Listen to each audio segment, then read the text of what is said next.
ఈరోజు ఇద్దరు అగంతకులు పార్లమెంట్లో రచ్చరచ్చ చేశారు. ఇప్పుడు మన దేశ భద్రతా వ్యవస్థ మీదే ఒక రకమైనటువంటి అనుమానానికి వారు బీజం వేశారు. ఏదేమైనప్పటికీ ఈరోజు సాక్షిలో నేను ఒక స్క్రోలింగ్ చూశాను. అందులో ఏమంటున్నారంటే, ఆగంతకుల్ని గతంలో పోలీస్ ఆఫీసర్గా పనిచేసినటువంటి గోరంట్ల మాధవ్ గారు చాలా వీరోచితంగా పోరాడి వాళ్ళని పట్టుకున్నారని చెప్పి సాక్షిలో, అంటే ఆగంతకులను పట్టుకున్నది గోరంట్ల మాధవ్ అని చెప్పి స్క్రోలింగ్ చేస్తున్నారు. ఓవరాల్గా మీ అభిప్రాయం ఏంటి? ఈరోజు ఇద్దరు అగంతకులు అంత సెక్యూరిటీని దాటుకుని లోపలికి వచ్చి స్మోక్ అనే దాన్ని రిలీజ్ చేయడం, ఎంపీలందరూ భయాందోళనకరమైనటువంటి పరిస్థితుల్లో పారిపోవడం, మరికొంతమంది వీరోచితంగా పోరాడి పట్టుకోవడం లాంటిది జరిగింది. ఇప్పుడు ఇది దేనికి సంకేతం? ఏమనుకోవాలి? సుబ్బు గారు, ఈ మధ్య భారత పార్లమెంటు అమిత్ షా మోడీ నాయకత్వంలో కొన్ని చట్టాలు తయారు చేస్తుంది. కొన్ని వర్గాల వారికి అవి రుచించడంలా ఆ చట్టాల పట్ల. భారతదేశం ఒకే దేశం ఒకే చట్టం, ఒకే దేశం ఒకే పన్ను, రూల్ ఆఫ్ లా అనేది ఎన్ని మతాలున్నా భారతీయులందరికీ ఒకటే ఉండాలి అన్న ఒక సిద్ధాంతం మీద ఇప్పుడు కొన్ని చట్టాలు చేస్తున్నాడు. ట్రిపుల్ తలాక్ చట్టం చేశారు. ముస్లిం సమాజంలో ఒక ఆడపిల్లని వివాహం చేసుకున్న తర్వాత 3 సార్లు తలాక్ అంటే ఈడాకులు అయిపోయినట్టేనా? ఆ ట్రిపుల్ తలాక్ని ముస్లింలో ఉన్న మహిళలందరూ గౌరవించారు. అంటే మతం ఏదైనా మనది భిన్నత్వంలో ఏకత్వం గలటువంటి దేశం కాబట్టి ఎవరు మతాన్ని వాళ్ళు ఆచరించుకోవాలి. దేశంకి సమస్య వచ్చినప్పుడు అందరం వీఆర్ వన్, వీఆర్ ఇండియన్స్, మనం అందరం భారతీయులం అనే భావంలోకి రావాలన్న ఉద్దేశంతో ఎప్పుడో బూజు పెట్టిన బ్రిటిష్ కాలం నాటి చట్టాలన్నీ బూజు వదలగొడతారు. ఆర్టికల్ 370 అయితేనేమి, మనకి పాత చట్టాలు సిఆర్పిసి క్రిమినల్ ప్రొసీజర్ కోడ్ ఎప్పుడు బ్రిటిష్ వాళ్ళేయండి, వాటిని బూజు దులపుతారు. కొంతమంది ఏం చేశారంటే ఈ మధ్యకాలంలో ఈ చట్టాల పట్ల వ్యతిరేకత కల్పించుకొని, ఇది భారత పార్లమెంటు మీద దాడి జరగటం అంటే భారత సార్వభౌమాధికారం మీద దాడి జరిగినట్టు అన్నమాట. దేని మీద? భారత సార్వభౌమాధికారం మీద వాళ్ళని ఎవరిని ఉపేక్షించకూడదు. ఎందుకంటే 5 అంచెల భద్రతా వ్యవస్థ ఉంటుంది. ఒక్కటి కాదు, ఎన్ని అంచెలు? 3 అంచెలు కూడా కాదు, 5 అంచెల భద్రతా వ్యవస్థని దాటుకొని పార్లమెంటు లోపలకు వాడు పోయాడు అంటే దాని అర్థం ఏంటి? అదే ఒక ఎంపీ పాస్ తీసుకుని వెళ్ళారంట కదా ఒక ఎంపీని. అవునండి, నేను అనేది భద్రతా వ్యవస్థలో ఒక పాయింట్ చెక్కులో వాడు, మీరు అర్థం కాల, సిలిండర్లు ఎత్తుకొని పోయిండు, పార్లమెంటేరియన్లు చంపేయటానికి పోయారు లోపలికి. ఇప్పుడు ఈ భద్రతా వ్యవస్థలో వీళ్ళందరూ పార్లమెంటరీ సేఫ్టీ గార్డ్ అధికారులందరూ ఏం చేస్తున్నారు? వాళ్ళు లోపల ఏం పెట్టి జోబీలో పెట్టుకొని ఎత్తుకొని పోతుండో అని తెలియదా? అంటే ఆ ఎంపీ ఎవడు? వాళ్ళకి పాసులు ఇచ్చిన ఎంపీని పట్టుకొని 4 కొడితే, అంటే దొంగలు భారత పార్లమెంట్లోనే ఉన్నారు. ఎంపీల ముసుగేసుకొని భారత పార్లమెంట్లోనే పాస్ తీసుకున్నారా, లేకపోతే ఎవరన్నా పర్మిషన్ లేకుండా అయితే గ్యాలరీలోకి ఎవరు పోలేరు కదా. మేము కూడా ఆంధ్రప్రదేశ్ అసెంబ్లీలో చాలాసార్లు పోయినా, ఎవరో ఒకరు పాస్ ఉండాలి మనకి ఐడెంటిటీకి అమ్మటం. అంటే నేను అనేది ఏంటంటే, ఇది చాలామందికి తెలియదు ఈ సబ్జెక్టు. పచ్చివాడు టీవీ ముందుకు వచ్చి వాగేసేటోడే ఈ పొలిటికల్ సైన్స్ చదువుకున్నాడు, దీని వ్యవహారం ఎడదలుస్తుంది. నేను ఇప్పుడు చెప్తాను ఇನ್ನು సుబ్బు. గ్యాసెస్ అంటే పాయిజన్ గ్యాసెస్ ఉంటాయి. కొద్దిగా పీలిస్తే చచ్చిపోతారు. గ్యాస్ను కొద్దిగా పీలిస్తే వాళ్ళ ప్లాన్ ఏంటంటే పాయిజన్ గ్యాసు పార్లమెంట్లో వదిలేసి పార్లమెంట్ని చంపేయాలా, పార్లమెంటేరియల్ని చంపేయాలన్నది ప్రణాళిక. అది దీన్ని ఎవడు ఉపేక్షించకూడదు. ఇక గ్యాలరీలో ఉండి గ్యాలరీలో నుంచి సెంట్రల్ పార్లమెంట్ హాల్లో వాడు ఎందుకు దూకాడు ధైర్యంగా అంటే, వాడు జోబీలో సిలిండర్ పెట్టుకొని దాంట్లో సపోజ్ ఒకవేళ పాయిజన్ గ్యాస్ ఉందనుకోండి, అది రిలీజ్ చేస్తే ఏమవుతారు? పార్లమెంటేరియన్లు అందరూ చచ్చిపోతారు. ఈ గ్యాసులు డేంజరస్ గ్యాసెస్ గురించి నేను చెప్తా. ఎందుకంటే వాళ్ళకి తెలియాల, ఏది బార్డర్లో ఉండే కాపలాగాస సెక్యూరిటీ డిపార్ట్మెంట్ అసలు ఆ గ్యాస్ ఏంటి అనేది ముందు ఐడెంటిఫై చేయాలి. ఒక 26 గ్యాసులు నేను చెప్తా, టాక్సిక్ గ్యాసెస్ లిస్ట్ చెప్తా నేను. వెరీ వెరీ డేంజరస్ గ్యాసెస్ అనమాట. కొద్దిగా పీలిస్తే స్పాట్లో చచ్చిపోతారు అనమాట. కాబట్టి నేషనల్ ఫైర్ అసోసియేషను ప్రతి గ్యాస్కి ఒక కోడ్ ఇస్తుంది. మీరు ఎప్పుడన్నా చూసారా? అట్లా మనకి 704 కోళ్ళు ఉంటాయి. మనం మీరు ఎప్పుడన్నా చూడండి, మన ట్రాఫిక్లో లారీలు పోతూ ఉంటే టాక్సిక్ అని రాసి ఉంటారు. టాక్సిక్ గ్యాసెస్ డేంజరస్ అని రాస్తారు. డేంజరస్ అని రాస్తారు. ఎందుకు రాస్తారు? అది పిచ్చి బట్టి రాస్తారా? దానివల్ల గైడ్లైన్స్ ఉంటాయి ఆ ట్యాంకర్ మీద కూడా, దానికి సేఫ్టీ అన్నీ ఉంటాయి. అయితే మనకి మేజర్ గ్యాసెస్ ఒక బాటిల్లో నింపి వదిలేరనుకో చచ్చిపోతారన్నమాట. ఇప్పుడు నేను ఒక టక ఈ పాయిజన్ 3 రకాలుగా వాడతారు. ఈ పాయిజన్ గ్యాసెస్ అనేవి 3 రకాలుగా ఉంటాయి. అందుకే మనకి 3 డిపార్ట్మెంట్లు చెప్తా. ఒకటి అగ్రికల్చర్ అండ్ ఇండస్ట్రియల్ కెమికల్స్. మనం పురుగులు చంపటానికి పెస్టిసైడ్స్ వాడతాం కదా, కింద గ్రోత్ రావడానికి ఏముంది? సల్ఫర్ వాడతాం, అమోనియా వాడతాం, ఇవన్నీ వాడతామా లేదా పల్లెల్లో? అంటే అగ్రికల్చర్ గ్రోత్ పెంచడానికి. కాబట్టి అగ్రికల్చర్లో వాడతాము, పురుగులు చంపడం. అదే పురుగుల మందు తాగితే ఏమవుతాడా? వీడు చచ్చి ఊరుకుంటాడు. అంటే పర్పస్ చూడండి మీకు. కాబట్టి తర్వాత రెండో సెక్టార్ ఏంటంటే drugs and health care products. మనం ఏదన్నా బాగలేక వచ్చిందనుకోండి, డ్రగ్స్లో కూడా మనం వాడతాం కొన్ని. అంటే డ్రగ్స్, హెల్త్ కేర్ అంటే ముఖాలకు రాసుకుంటాం కదా, కాస్మోటిక్, లిప్స్టిక్, ఇవన్నీ ఇంకోటి. మూడోది ఏంటంటే బయోలాజికల్ పాయిజన్ అని కొన్ని ఉంటాయి అన్నమాట. Biological poisons. ఈ 3 రకాల వర్గీకరణ ఉంటుంది. ఇప్పుడు ఈ 26 రకాల గ్యాసులు నెంబర్ 3, నెంబర్ 4 ఇచ్చారు. ఎంత? నెంబర్ 3, నెంబర్ 4 వెరీ డేంజరస్ అన్నమాట. అవి కానీ పీలిస్తే చచ్చిపోతారు మనుషులు. ఆ గ్యాస్ పీలిస్తే మనుషులు ఆటోమేటిక్గా చచ్చిపోతారు. ఆ 26 గ్యాసుల పేరు నేను టక చెప్పేస్తాను చూడండి. ఫస్ట్ అమోనియా గ్యాసు మనం కానీ పీలిస్తే చచ్చిపోతాం. తర్వాత ఆర్సైన్, తర్వాత బోరాన్ ట్రైఫ్లోరైడ్,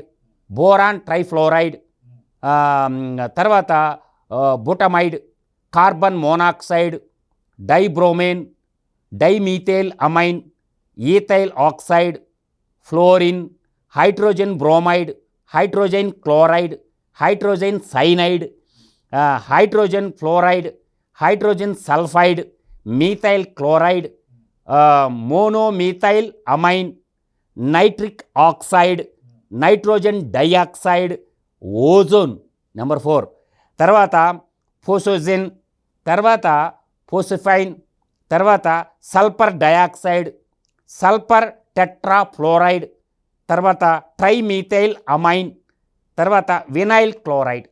ఈ వెరీ నేను చదివినటువంటి ఈ గ్యాసులు నెంబర్ 3, నెంబర్ 4 ఉంటుంది. Very dangerous gases. ఈ గ్యాసులు ఆ సిలిండర్లో నింపి ఓడదీసి వదిలేస్తే ఏమవుద్ది? పార్లమెంటులో మొత్తం స్ప్రెడ్ అయిపోయి గ్యాస్ అంతా చచ్చిపోతారు అన్నమాట. హైడ్రోజన్ సల్ఫైడ్ వెరీ డేంజరస్ అన్నమాట గ్యాసెస్. అందువల్ల నేను అనేది, ఏదైనా భారత పార్లమెంటు మీద కుట్ర జరిగిందా? దీనికి మన ఎంపీలు ఎవరన్నా సహకరించారా? ఈ కుట్ర కోణంలో విచారించాలంటే ఎవరు విచారించాలి తెలుసా? ఈ పోలీసు వాళ్ళ వల్ల కాదు, మిలిటరీ వాళ్ళు దిగాల. మిలిటరీ వాళ్ళు దిగితే ముందు ఎంపీలని, అంటే వాళ్ళ లోపలికి రావడానికి కారణమైన ఎంపీలను 4 తగిలిస్తే మిలిటరీ కోర్టులో అప్పుడు బయటకు వస్తారు. ఇప్పుడు ఆయన పేరు ఏం పేరు? హిందూపురం ఎమ్మెల్యే. ఆయన పట్టుకున్నాడా? ఇప్పుడు పైనుంచి దూకిండోడు యాడికి పోతాడా? 545 మంది పార్లమెంటేరియన్లు ఉంటే వాడు యాడికి పోతాడా? ప్రతి సందర్భంలో ఎలివేషన్లు ఇచ్చుకోవడం ఏది దేశాన్ని దోచేసిన పార్టీ కూడా, దేశ ప్రజల సంపదను దోచేసిన పార్టీ కూడా దేశానికి రక్షణ గురించి మాట్లాడుతుందంటే, ఇప్పుడు దేశ సంపదే కదా లూటీ చేసింది. అందులో తెలుగు ప్రజల సంపద 43,500 కోట్లు మన దోపిడీ సంస్థే కదా దోచేసింది. ఆ పార్టీకి సంబంధించిన ఎంపీయే కదా. ఉమ్మడి తెలుగు రాష్ట్రంలో తండ్రిని అడ్డం పెట్టుకొని 43,500 కోట్లు దోచేసి 11 సిబిఐ కేసులు, 8 ఈడీ కేసులు పెట్టుకొని, ఆ ప్రజల సొమ్ము దోపిడీ చేసేసి ఒక టీవీ పెట్టుకొని, ఒక ఛానల్ పెట్టుకొని, రూపాయి పెట్టుబడి పెట్టకుండా పారిశ్రామికవేత్తలను బెదిరించి, ఏళ్ళ దేశ సేవకుల మాదిరిగా, దేశోద్ధారకుల మాదిరిగా వీళ్ళు మాట్లాడుతుంటే భారత జాతి సిగ్గుతో తలదించుకోవాలా.